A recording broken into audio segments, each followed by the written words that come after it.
So Hamas put out a bunch of footage over the last couple days showing their fighters operating in Gaza. And there were a couple tactics they showed that I thought were worth diving into. So we're going to play those here. And if you're watching this, hey, thanks YouTube for not taking this video down. Let's dive in. All right, so the first one here, civilian clothing. You're going to see that throughout. I'm going to talk to that in a second. But you've got a couple Hamas militants setting up an IED. And we'll talk through kind of the different types of IEDs that Israel is already dealing with here. But this one looks command detonated. More on that in a second. So they're very close to where this IED is set to go off. There's the Israeli vehicle and detonation. So we've really started to see an uptick in the use of IEDs in Gaza. It never was zero, but there's been a lot more over the last couple weeks. And when you're looking at these improvised explosive devices, it could be traditional military equipment like actual anti-tank mines, mortars, artillery shells, things like that, wired up to detonate, or it could be some sort of homemade explosive. But either way, there's a couple different ways those can be detonated. Command wire is what it looks like they're utilizing here, which means that you essentially push a clacker. You push a button when you want to, that bomb goes off. So they're waiting for the Israeli vehicle to drive over it. The positive there for Hamas is that it can't be jammed. And you have you can control when the bomb actually goes off. The downside is, as you can see in that video, is you got to be pretty close to where that thing goes boom. So it's, for a force like Israel moving through there, they're going to be looking for what would be called triggermen, waiting to detonate that IED. There's a couple other options, something called victim detonated, which is pretty broad. It could be a tripwire, it could be a pressure plate, like a landmine. You step on it, it detonates. Indiscriminate. The positive there is you can set those and get out of there. Don't have to be anywhere nearby. The downside is you're not, something could go wrong, right? And maybe somebody steps 6 inches off to the side and it doesn't detonate because they didn't actually step on top of the pressure plate. And then you've got some that can be remotely detonated with garage door openers, cell phones.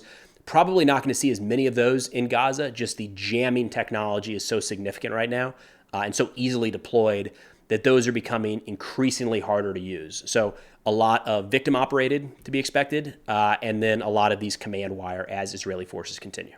The next one I wanted to show here, I don't know what type of IED was used in this detonation, but it's a bunch of Israeli dismounted soldiers. They've got the red triangles over their head. That's how Hamas marks them in these videos. But it looks like it's using a backup camera off a vehicle, doesn't it?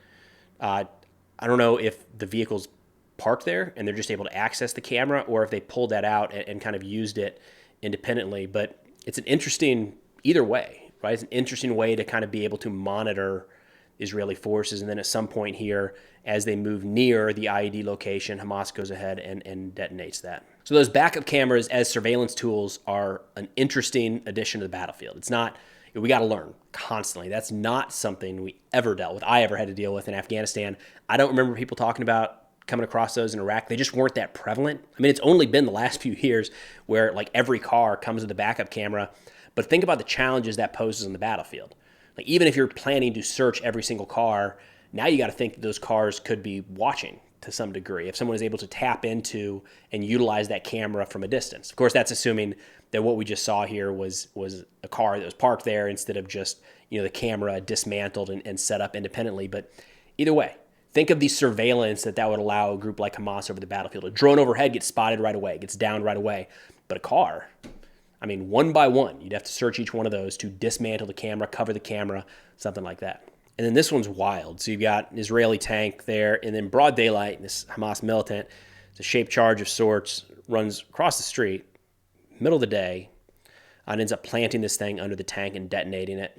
I just don't have to worry about the trophy system intercepting an RPG or ATGM, anything like that, when you're planting the charge underneath the tank. It's ballsy to do this so many ways. But he ends up getting the charge planted and running away before the detonation occurs directly underneath this tank. Now, this video we have access to because the guy survived, or the cameraman at least survived, right? But there was additional footage came out overnight showing that Israel had maybe a drone or some other sort of aircraft overhead, and they watched this play out. They watched Hamas move up to a tank. They called it out. It looks like the tank stopped, backed up, turned its coax, it looked like, or maybe a 50 cal up top, and eliminated that threat from very close range. So this is the video that's made public. I don't know what the success rate is here. You got to think it's relatively low. This is It's a suicide mission in a lot of ways, to run up to an enemy tank in broad daylight and try to plant the charge and then get out of there without being seen or killed. Probably not a high survival rate for the guys carrying these out. Then the last one I wanted to show here was a houseborne IED. So in this video that Hamas released, they said that they were able to lure in Israeli forces, and we'll see them moving in here at the end, and then they detonated the house, killing at least 8 Israeli soldiers. So a couple things I wanted to point out here. The houseborne IED, the concept there is you essentially rig the entire structure with explosives.